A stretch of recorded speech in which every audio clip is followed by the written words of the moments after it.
Are you one of those people who see the glass as half empty or half full? When we look at what we have, we determine if it is enough or not enough.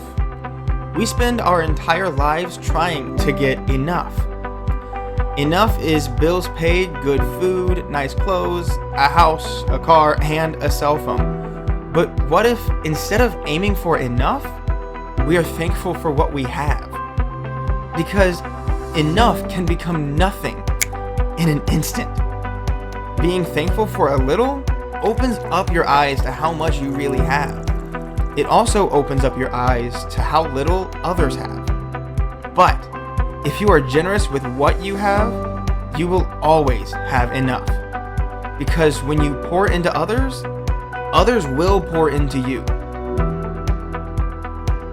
So, why aim for enough when you can overflow?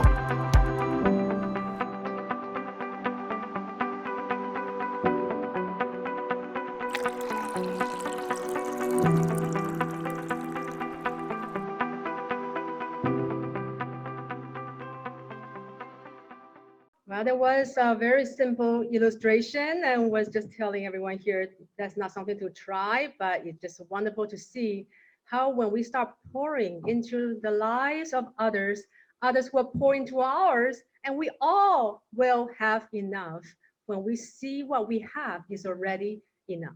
So in the past 3 weeks, I talked about Jesus' parables, that in the heart of each parable is a crisis, and that each parable demands a decision from us. Last week, I explained this prophetic messianic hope that was embedded in the religion of the Jews. And when Jesus came onto the scene, he would pull a rug from right underneath them to add a surprise twist to their vision of the end. The Jewish Bible prophesies a future event known as the Day of the Lord, a single climactic day where God would come to judge the wicked, and that the suffering of the Jews will finally end and a time of peace will eventually come. But Jesus came and he had a different take on this vision, and that he expanded this messianic hope. The Son of God stepped into history to make room for the Gentiles. That is, you and me, the rest of us, the non Jews, to be grafted into the branch of eternal blessing. Last week, I showed the grafting of olive trees, and that's what's meant.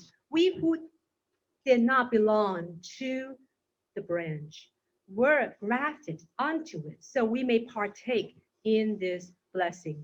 So therefore, the God of Israel, the God of Abraham, Isaac, and Jacob in the Old Testament opened wide his arms through his son, Jesus Christ, invited the world back to his embrace. And we were created by him, but we have been lured away by the evil one. And here through Christ, he provided a way for us to be restored to him. Now let's teleport to the time of Jesus in Israel around 30 AD.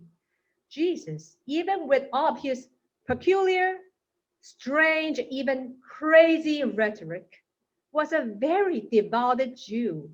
You know how you can be so in disagreement, but you will still follow? That was Jesus. Even though he did not agree with how their faith was practiced among them, especially the Pharisees, he participated in all the Jewish festivals. And he made sure that he was part of this great entourage, this caravan of the annual pilgrimage to Jerusalem for what holiday? Passover. And now we are near the end of Jesus' life, and he will make his very last Passover journey. When he was a child, you all know the story. He took this trip with his earthly parents, Mary and Joseph. And now, as an adult, around 30 years of age, he traveled with not his mom and dad. I'm glad he did not, live in his house or just stick around forever. So he traveled with his 12 disciples.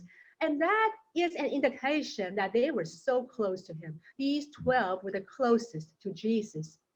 So even though this trip is a pilgrimage, their mindset is not all that different from the mindset of tourists. They were on a trip. They were on some kind of vacation. So let's look at Mark. So as Jesus was leaving the temple, one of his disciples said to him, "Look, teacher, what massive stones, what magnificent buildings." They were just so, I thought they do this every year, but they were still so impressed, so amazed, so in awe of the temple. But see what Jesus said. "Do you see all these great buildings?" replied Jesus. "Not one stone here will be left on another. Everyone will be thrown down." All right, so let's pause for a second because we have to understand what's really going on here. Let's put that in today's context. All right, my kids have only seen the White House from outside the gate. But that's what we did in most of our travel and tours. Lots of drive-throughs and sightseeing from inside the car, outside the gate, from a distance, because Daddy did not want to pay for the tickets. So Daddy was a tour bus driver, and so that's all we could handle, just outside the gate. All right, so that's what we did. All right, stop sharing. So imagine one day, these kids, all of you have grown up, and you meet this very charismatic man. All right, let's give him a name, a fictional name. Benjamin Lawrence.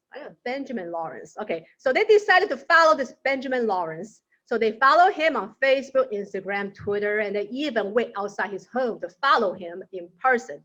Talking about obsession. All right, so my kids are getting upset with me. That's okay to keep going. Then Mr. Benjamin Lawrence decides that he would take some of his most devout followers to the White House for vacation. So he's willing to pay for the, I don't know if it's free. I never knew whether it's free to go into the White House. I don't think you do have to pay, but you have to purchase something way in advance. But anyway, he is willing to pay and take them inside the White House to see the East Wing, the Blue Room, the Red Room, and the Green Room.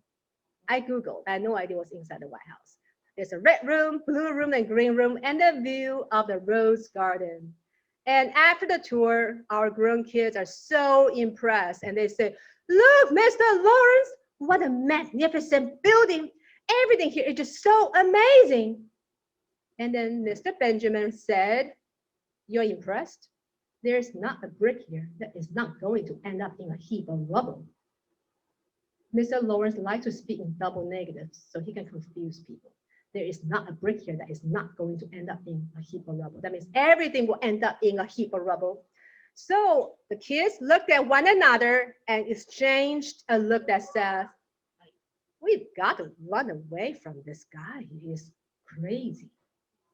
Well, it goes without saying, Jesus really scared his disciples. But in the biblical context of the day, these disciples had a reason to stick around. They had come this far. They had given up everything to follow this man, Jesus, and it's just not right to turn back. But this is what they did. See, instead of gossiping about their crazy leader, they immediately cornered Jesus. Peter, James, John, and Andrew, the four of them cornered Jesus and demanded an explanation. "Rabbi, tell us, just when is all this going to happen to the temple? Will there be some warning ahead of time?" They want to know about some warning so they can run if it shall happen. But anyway, will there be some warning ahead of time? Without a doubt, Jesus' prophetic words disturbed and rained on the disciples' parade. And less than a week later, Jesus will be hanging on the cross, bleeding and dying. We'll go into more details of what Jesus said in reply. But if you are curious, you may find the details in Mark 13. Find out what Jesus said in response to his four disciples.